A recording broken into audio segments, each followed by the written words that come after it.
नमस्कार साथियों, ट्रिकी भैया today GK current affairs program में आपका स्वागत है। शुरुआत करते हैं पिछले अभ्यास प्रश्न से, जिसमें हमने आपसे पूछा था पशुधन जागृति अभियान किस मंत्रालय की पहल है। ए ऑप्शन कृषि और किसान कल्याण मंत्रालय, बी ऑप्शन संचार मंत्रालय, सी ऑप्शन मत्स्य पालन पशुपालन और डेयरी मंत्रालय, डी ऑप्शन था जनजातीय कार्य मंत्रालय।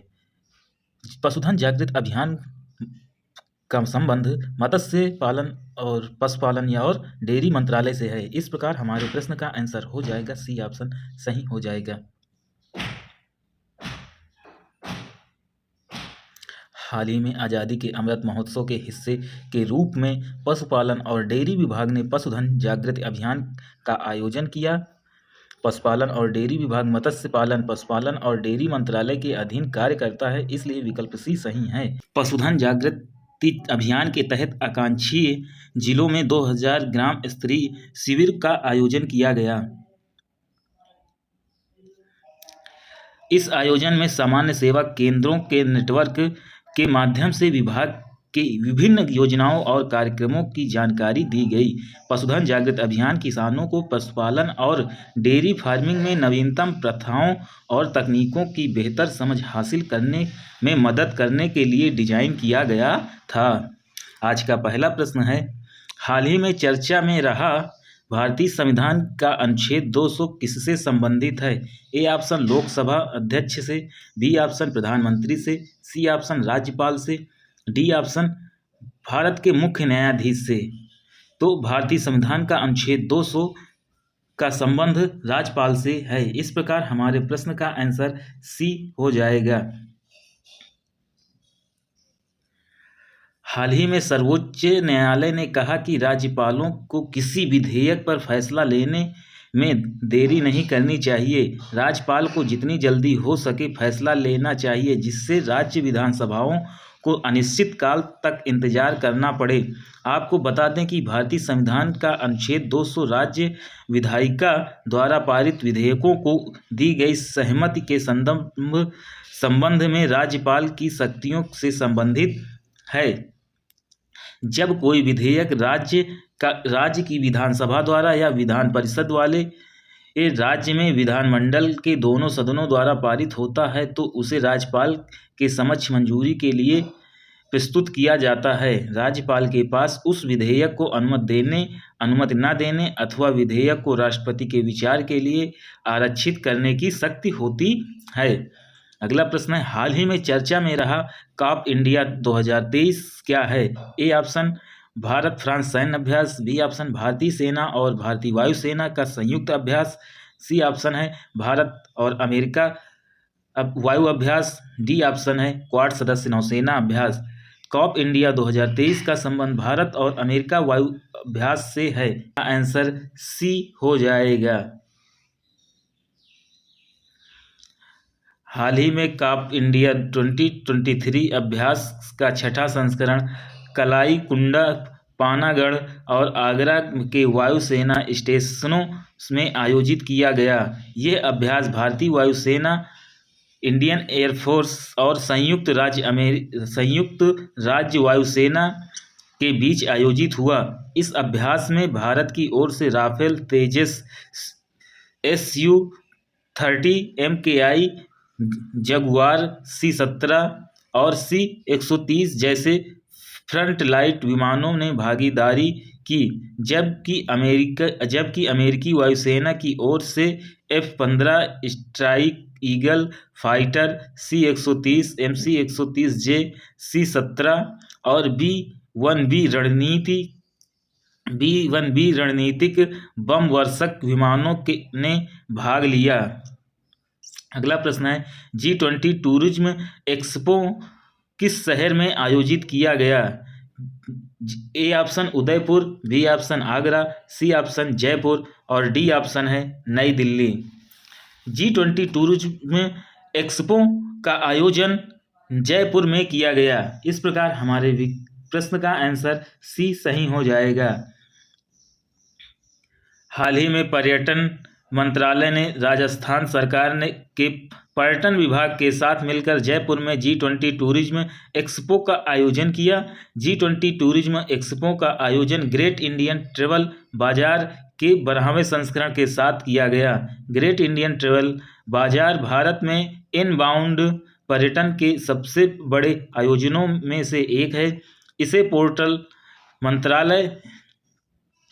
पर्यटन मंत्रालय, राजस्थान सरकार के पर्यटन विभाग और federation of India chambers of commerce and industry FICCI के साथ मिलकर आयोजित करता है। भू आधार के संबंध में निम्नलिखित कथनों पर विचार कीजिए।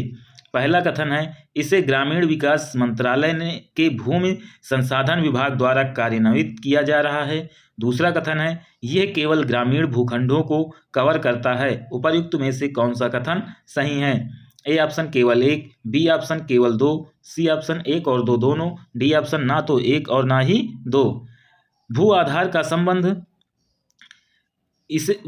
का संबंध ग्रामीण और विकास मंत्रालय द्वारा किया जा रहा है। इस प्रकार हमारे प्रश्न का आंसर ए ऑप्शन सही हो जाएगा। यानी कथन 1 सही है और कथन दूसरा गलत है। हाल ही में भूमि संसाधन विभाग के भूमि संसाधन प्रभाग द्वारा भू आधार या विशिष्ट भूखंड पहचान संख्या पर नवीनतम डेटा प्रदान किया गया। बता दें कि ग्रामीण विकास मंत्रालय का भूमि संसाधन विभाग भू आधार की कार्यान्वयन एजेंसी है। ULPIN या भू आधार में भूखंडों के देशांतर और अक्षांश निर्देशांक होते हैं। ये विस्तृत सर्वेक्षणों और भू संदर्भित कैडस्ट्रल मानचित्रों पर आधारित है। यह ग्रामीण क्षेत्रों के साथ शहरी क्षेत्रों के भूखंडों को भी कवर करता है। अगला प्रश्न देखने से पहले फ्रेंड्स, जो लोग चैनल पे नए जुड़े हों, चैनल को सब्सक्राइब कर लें, साथ ही बेल नोटिफिकेशन को भी ऑन कर लें ताकि हमारी नई वीडियो की अपडेट आप सभी तक पहुंचती रहे और अपने सभी साथियों को शेयर कर दें। प्रश्न है, open network for digital commerce किस मंत्रालय की संस्था या पहल है? ए ऑप्शन इलेक्ट्रॉनिक्स एवं सूचना प्रौद्योगिकी मंत्रालय, बी ऑप्शन संचार मंत्रालय, सी ऑप्शन वाणिज्य मंत्रालय और डी ऑप्शन है भारतीय दूरसंचार नियामक प्राधिकरण। इस प्रकार हमारे प्रश्न का आंसर हो जाएगा वाणिज्यिक मंत्रालय, यानी सी ऑप्शन सही हो जाएगा। हाल ही में केंद्रीय वाणिज्य और उद्योग मंत्री पीयूष गोयल ने कहा कि भविष्य में open network for digital commerce न केवल भारत में बल्कि दुनिया भर में परिवर्तन का सूचक होगा। बता दें कि open network for digital commerce वाणिज्य मंत्रालय के उद्योग एवं आंतरिक व्यापार संवर्धन विभाग की एक पहल है। यह डिजिटल या इलेक्ट्रॉनिक्स नेटवर्क पर वस्तुओं पर और सेवाओं के आदान प्रदान के सभी पहलुओं के लिए खुले नेटवर्क को बढ़ावा देने के उद्देश्य से शुरू की गई एक पहल है। यह एक गैर लाभकारी संगठन है जो किसी भी नेटवर्क सक्षम एप्लीकेशन द्वारा उद्योगों में स्थानीय डिजिटल वाणिज्य स्टोरों को खोजने के लिए एक नेटवर्क की पेशकश करेगा। अगला प्रश्न है, म्यांमार पर ट्रैक 1.5 डायलॉग के संबंध में निम्नलिखित कथनों पर विचार कीजिए। पहला कथन है, इसकी शुरुआत म्यांमार ने की थी। दूसरा कथन है, इसकी दूसरी बैठक नई दिल्ली में आयोजित की गई है। उपर्युक्त में से कौन सा कथन सही है? ए ऑप्शन केवल 1, बी ऑप्शन केवल 2, सी ऑप्शन केवल 1 और 2 दोनों, डी ऑप्शन ना तो 1 और ना ही दोनों। हमारे प्रश्न का आंसर हो जाएगा बी ऑप्शन सही हो जाएगा। हाल ही में भारत ने नई दिल्ली में म्यांमार पर ट्रैक 1.5 डायलॉग की दूसरी बैठक की मेजबानी की है, इसलिए भी कथन 2 सही है। ट्रैक 1.5 कूटनीति के तहत सरकारी अधिकारी और गैर सरकारी विशेषज्ञों के साथ मिलकर चर्चा के लिए एक साथ आते हैं। म्यांमार संकट से प्रभावित हितधारकों के बीच बातचीत के लिए अतिरिक्त चैनल खोलने के एक तरीके के रूप में थाईलैंड द्वारा यह वार्ता शुरू की गई थी। भारत में आयोजित दूसरी बैठक में वरिष्ठ अधिकारी सदस्यों और आसियान सदस्यों के थिंक टैंक के प्रतिनिधि और संवाद भागीदारों ने भाग लिया। अगला प्रश्न है, शंकराचार्य के संदर्भ में निम्नलिखित कथनों पर विचार कीजिए। इन्होंने अद्वैत का सिद्धांत दिया। दूसरा कथन है, इन्होंने देश के 4 धामों में मठों की स्थापना की थी। उपर्युक्त में से कौन सा कथन सही है? ए ऑप्शन केवल 1, बी ऑप्शन केवल 2, सी ऑप्शन 1 और 2 दोनों, जबकि डी ऑप्शन है ना तो 1 और ना ही 2। शंकराचार्य के संदर्भ में या शंकराचार्य ने अद्वैतवाद का सिद्धांत दिया, ये कथन सही है। दूसरा है, इन्होंने देश भर में 4 धामों का या मठों की स्थापना की है, ये भी बात सही है। इस प्रकार हमारे प्रश्न का आंसर हो जाएगा सी विकल्प सही हो जाएगा।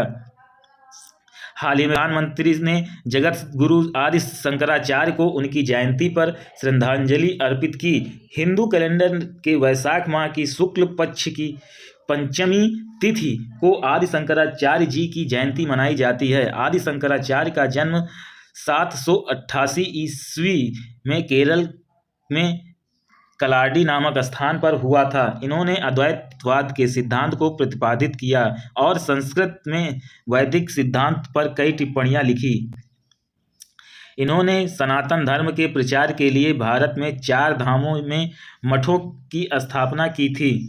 अगला प्रश्न है, 1905 में लड़ी गई दीव की लड़ाई क्या महत्व था? ए ऑप्शन, इसे भारत में पुर्तगाली औपनिवेशिक युग के अंत को चिन्हित किया। बी ऑप्शन है, तुर्क साम्राज्य के खिलाफ पुर्तगालियों की एक महत्वपूर्ण जीत थी। सी ऑप्शन है, इसे भारत में युगल साम्राज्य की स्थापना का मार्ग प्रशस्त किया। डी ऑप्शन है, इसके परिणाम स्वरूप पुर्तगाल और ब्रिटिश ईस्ट इंडिया कंपनी के बीच एक शांति संधि पर हस्ताक्षर किए गए।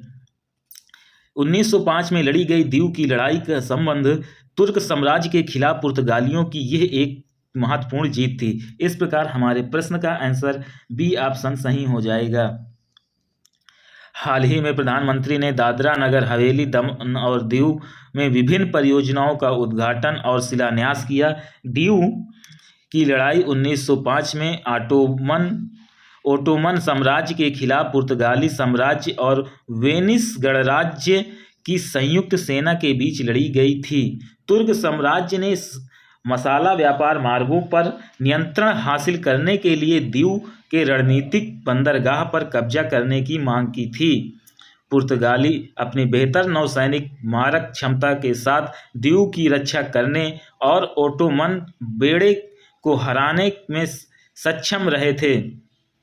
पुर्तगालियों की जीत ने हिंद महासागर और मसाला व्यापार मार्गों पर उनके प्रभुत्व की शुरुआत को चिन्हित किया। अगला प्रश्न है, निम्नलिखित देशों पर विचार कीजिए।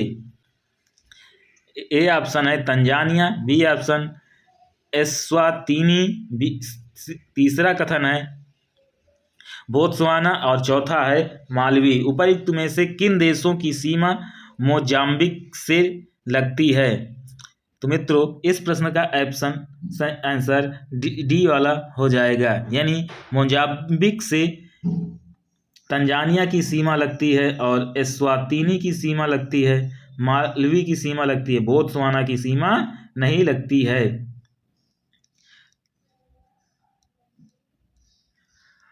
हाल ही में भारत मोजाम्बिक संयुक्त रक्षा कार्य समूह की 4थी बैठक नई दिल्ली में आयोजित की गई। इस बैठक में दोनों पक्षों ने रक्षा संबंधों को गहरा करने की दृष्टि से सैन्य प्रशिक्षण एवं अभ्यास, चिकित्सा और क्षमता निर्माण सहित कई मुद्दों पर चर्चा की। आपको बता दें कि मोजाम्बिक दक्षिण पूर्वी अफ्रीका में स्थित एक देश है।